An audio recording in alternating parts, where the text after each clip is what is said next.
Sasayay, we got white gross. White there, right gross. White.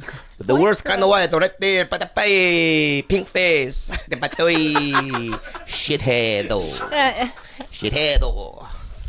We got flat face gook. Flat face gook.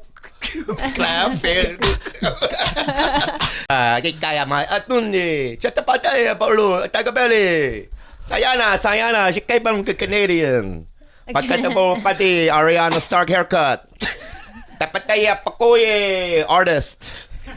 Sasayay, we got white gross. White there, right gross. White. The worst kind of white, right there. Patapay, pink face. Patoy, shithead. Shithead. We got flat face gook. Flat face gook. Clam face. Yeah. Two-dimensional face. We have my beautiful girlfriend here. Good night. Welcome to another episode of TigerBelly. And I woke up from a nap, but you know what? I had to get up because we have like a guest that like I've been friends with for a very long time. He's one of those. He's the popular kid on campus. Mm-hmm. You know how like you're always chasing the popular kids, like, you know, endorsement, and then when he says something to you, you go, "Oh yeah, you know the captain of the football team said hi," right?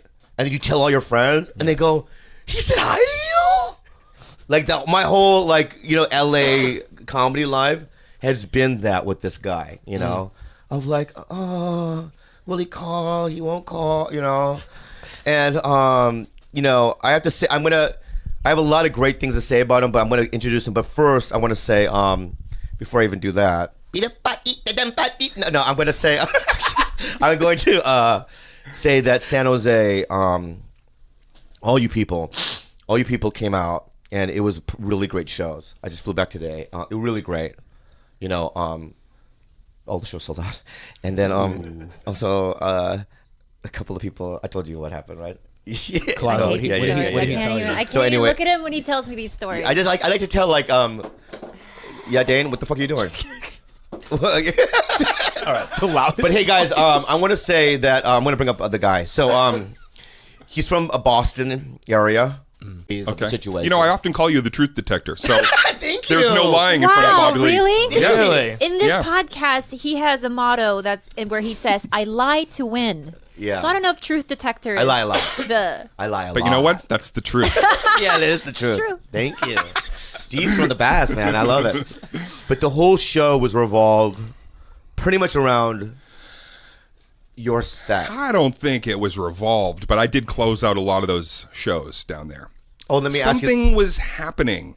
I felt it. I literally felt like after all the years of being like, I'm okay, I can get some I felt the consistency. Yeah. And week to week as I was performing there, I'm being serious. Like I knew over that first year I was there, I was like, oh, I'm becoming something. Yeah. And you could feel it because, you know, you'd go to the Comedy Store back then, it was terrible. And there was just no one in the audience, even on a weekend.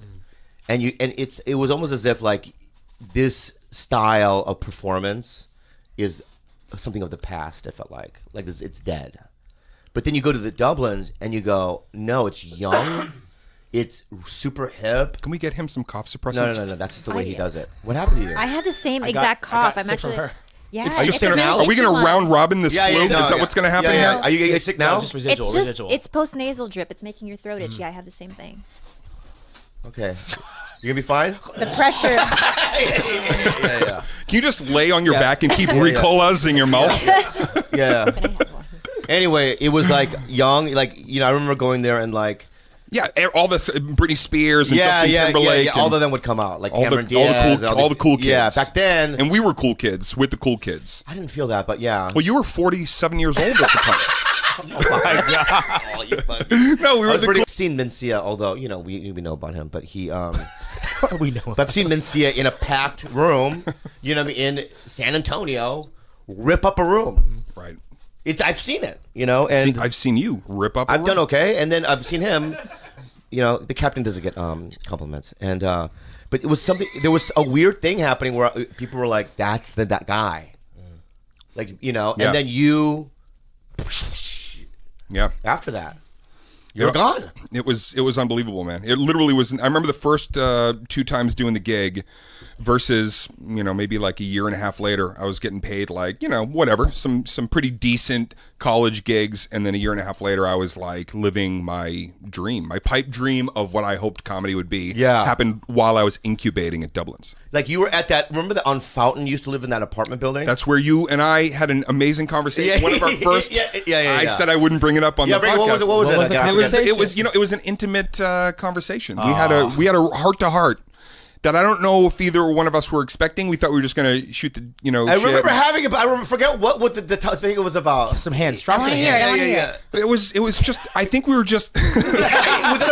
Was it the thing that you about my sexual things that I would do? It wasn't about sexual things towards me. Yeah. You know what I'm saying, right?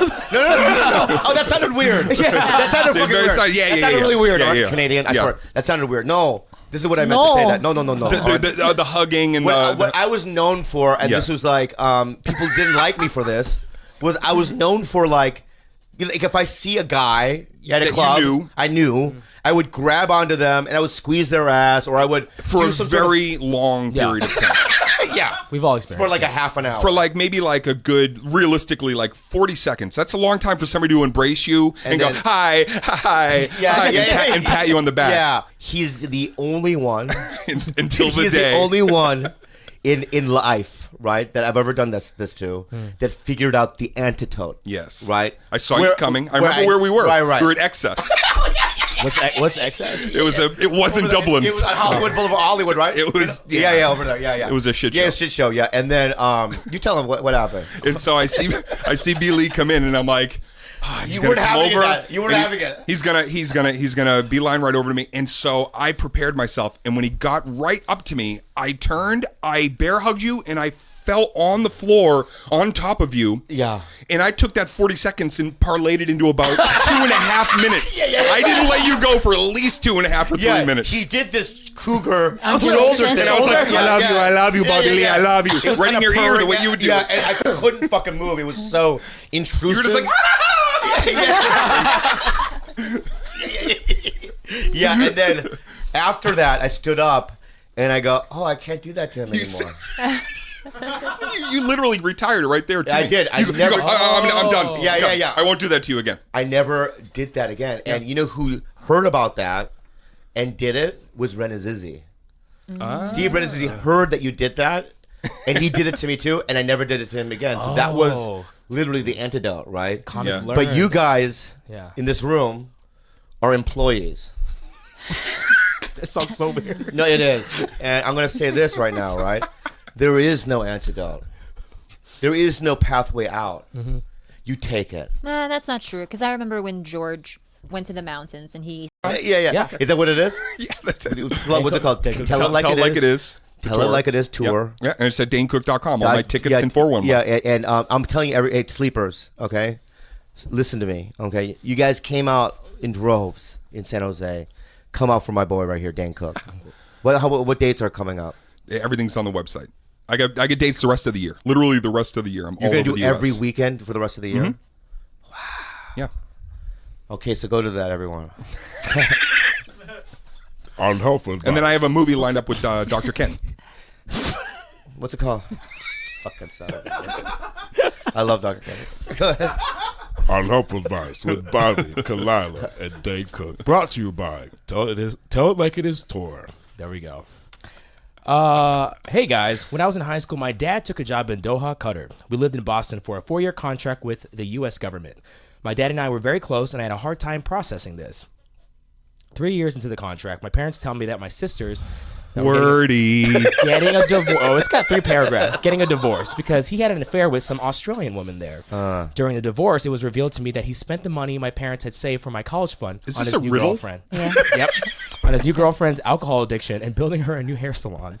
Naturally, I was infuriated. We haven't had a good relationship since. Okay. Cut to my mid-20s. Now my dad has been diagnosed with diabetes. He seems to think this new diagnosis is a Good free one, pass Dave. for Good one, us to Dave. have a good relationship now. I'm a nurse, and he's expecting me to guide him through this disease. Am I still right to be upset and distance myself, or should I forgive him and help out? Bobby, it's all lost on Bobby, so let me give you a quick synopsis. Yeah, I Australia. I heard. No. That was Australia, not even. Australia. Look, listen. After Australia, I was out. His dad leaves for the Middle East when he's in high school. Okay. Stays there for 4 years. Uh-huh. Spends the kids' college tuition on a girlfriend that he met there. To open up a hair salon. Yep. Dad now gets diabetes and is like, thinks it's a free pass to be forgiven for blowing his college fund on a woman he met in the Middle East. You know, it's not a free pass, but it is your dad, That's your...